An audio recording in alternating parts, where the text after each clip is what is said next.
thank you very much, sir, for your time on ENCA. Now, of course, a lot of people, including government, have been saying that the UK's decision is basically unjustifiable. You in agreement?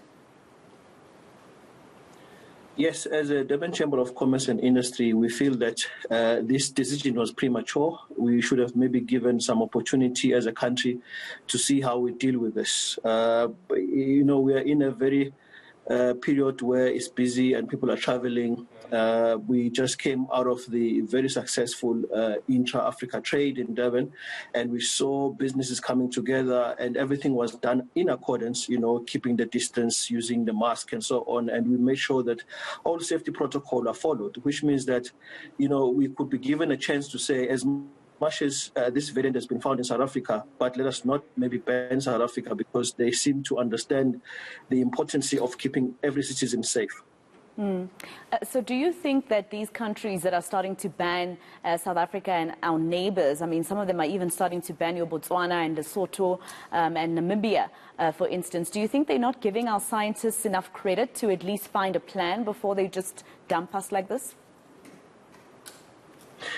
Yes, we are not in a science space, but I think they should have been given more opportunity by discovering this variant, also given an opportunity to see how we can actually move as a country in terms of how do we protect. I mean, this variant just came now, but, we should be given an opportunity to research more and find out more as to how does it move, how does it relate to the other variances. And maybe it's not that we are saying they are unfair by doing this because they want to protect their own citizens. But all that we are saying is that we should have been allowed the space as the countries or the countries in the SADC to be able to protect and show protocols that we are actually adhering to the protocols of the COVID-19 internationally, and we are keeping everyone safe.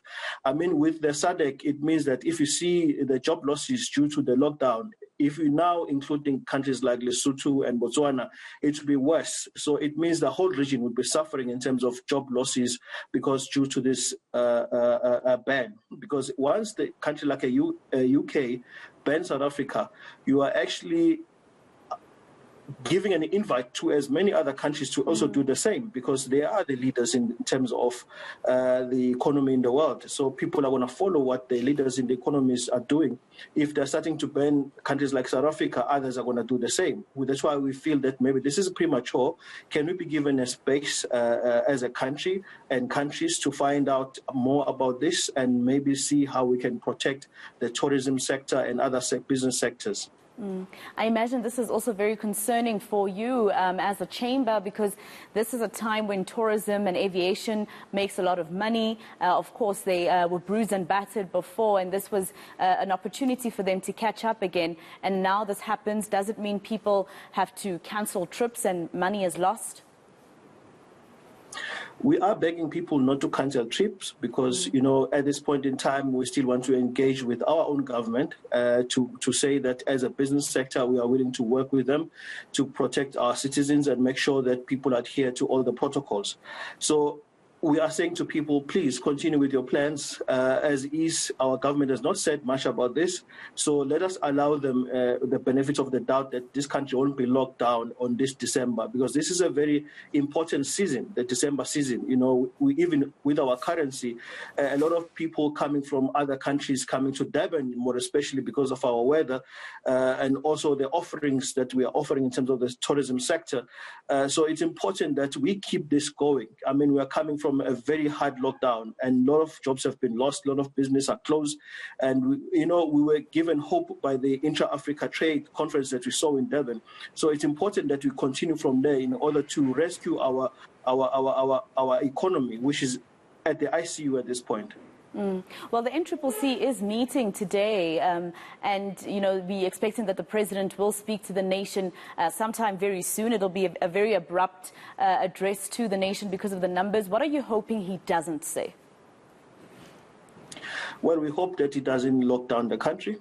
We hope that he gives the benefit to business people. He gives the benefit to the South Africans to say, the impacts of this pandemic. Can everyone be in charge of their lives? Can everyone be responsible for another person? Can everyone make sure that we are not losing more jobs? So let us wear the mask. Let us continue sanitizing. Let us go and vaccinate. Let us do whatever that we think is possible in order to stop this pandemic. So we are hoping that he will keep this country going, because we don't see us coming back if we have another stage 5 or level 5 lockdown. That will impact a lot of businesses, especially at this time, because most of the people who are not working are really looking at this season in order to get the temporary jobs. This is a time where most of the businesses are making more money in order to sustain, the whole year that is coming. So if we're affected in this season, I'm afraid that we will see a disaster coming. All right, let me thank you for your time here on ENCA this morning. That is, of course, the Durban Chamber of Commerce Deputy President Gladwin Malishe speaking to us there.